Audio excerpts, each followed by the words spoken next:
Quantum computing versus classical computing. What's the difference?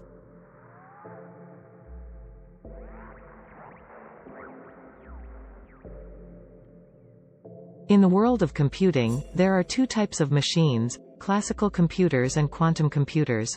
While classical computers have been around for decades and are widely used in everyday life, quantum computers are a newer technology that promises to revolutionize the way we solve complex problems.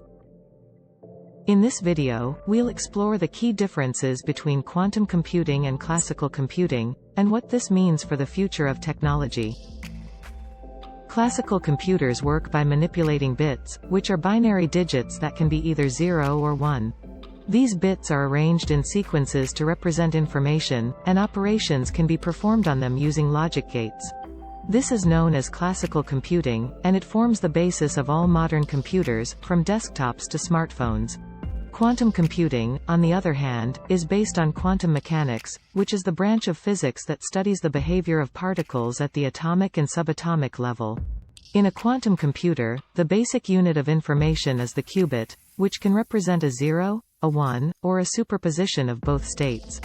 This means that a qubit can exist in multiple states at once, allowing quantum computers to perform calculations much faster than classical computers.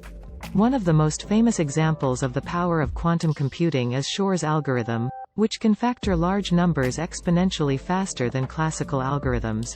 This has important implications for cryptography, as many encryption schemes rely on the difficulty of factoring large numbers. However, quantum computing is not just faster than classical computing, it's also fundamentally different. In a quantum computer, the qubits are subject to quantum phenomena such as superposition and entanglement, which do not exist in classical computing. This makes quantum computing a much more complex and difficult field to work with, as the technology is still in its infancy and many of the underlying principles are still being explored. Conclusion. In conclusion, quantum computing and classical computing are two very different technologies that have their own strengths and weaknesses. While classical computing is well established and widely used, quantum computing is still a developing field with huge potential for solving complex problems. As we continue to explore the possibilities of quantum computing, we're sure to see many exciting developments in the years to come. If you're interested in learning more about quantum computing and its applications, be sure to subscribe to our channel for more videos like this one.